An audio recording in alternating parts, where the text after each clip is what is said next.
আকাশ পাতাল পার্থক্য। এবং এই ঘটনাটাই ডক্টর সন্দীপ ঘোষ আসার পরই বাড়াবাড়িটা শুরু হয়েছে।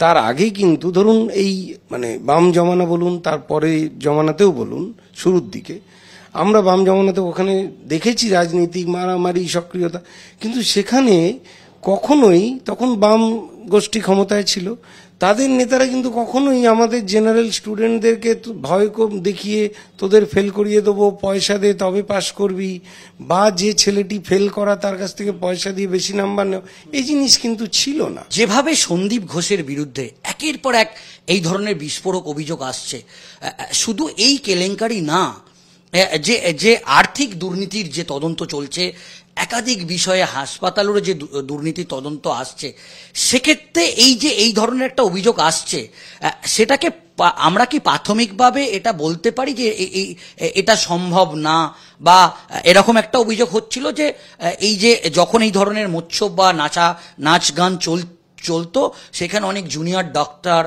বা হাসপাতালে অনেকের ডাক পড়তো বলে এরকম একটা অভিযোগ হচ্ছে, সেটা নিয়ে কি বলবেন? যে সন্দীপ ঘোষের বিরুদ্ধে তো একাধিক আর.জি. কর হাসপাতালের দুর্নীতি, সেগুলো একের পর এক সামনে এসছে, ওষুধ কেলেঙ্কারি থেকে শুরু করে সমস্ত কিছু, হাসপাতালের টেন্ডার দুর্নীতি থেকে শুরু করে, সেটা নিয়ে কি বলবেন?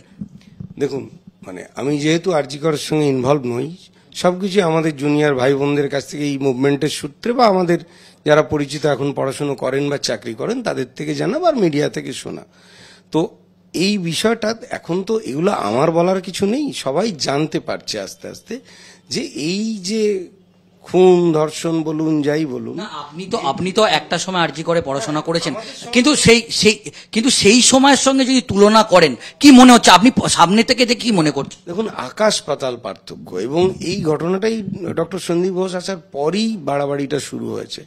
তার আগে কিন্তু ধরুন এই মানে বাম জমানা বলুন, তারপরে জমানাতেও বলুন, শুরুর দিকে আমরা বাম জমানাতে ওখানে দেখেছি রাজনীতিক মারামারি সক্রিয়তা, কিন্তু সেখানে কখনোই তখন বাম গোষ্ঠী ক্ষমতায় ছিল, তাদের নেতারা কিন্তু কখনোই আমাদের জেনারেল স্টুডেন্টদেরকে ভয় দেখিয়ে তোদের ফেল করিয়ে দেবো, পয়সা দে তবে পাশ করবি, বা যে ছেলেটি ফেল করা তার কাছ থেকে পয়সা দিয়ে বেশি নাম্বার নেও, এই জিনিস কিন্তু ছিল না। এই যে ওষুধের যে কেলেঙ্কারি দেখা যাচ্ছে, যে সেটা নিয়ে আপনার যদি এক্সপিরিয়েন্স কিছু থাকে।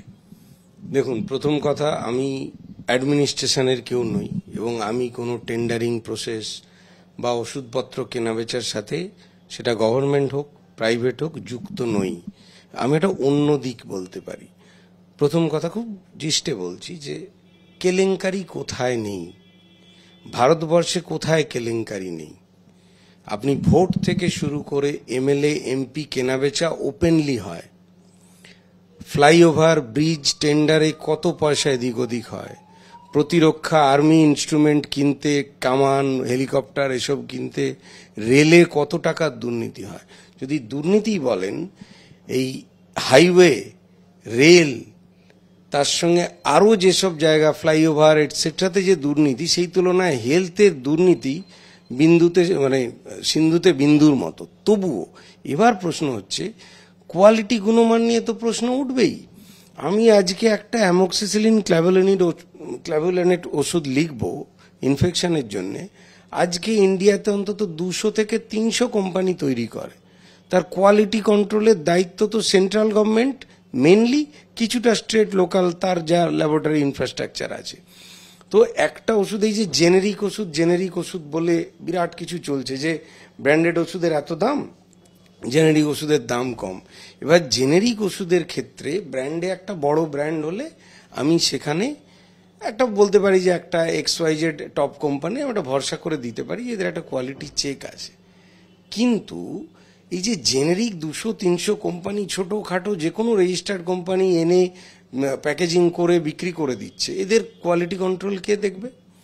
এটা তো কেজি দরে ওষুধ কিনে এনে বিক্রি করে অনেক কোম্পানি আছে। আপনি বলুন, আপনি একটা ড্রাগ লাইসেন্স জোগাড় করুন, আপনার বিভিন্ন মানে প্ল্যান্ট থেকে ওষুধ চলে আসবে, আপনি শুধু মার্কেটিং করে ব্র্যান্ডিং করবেন।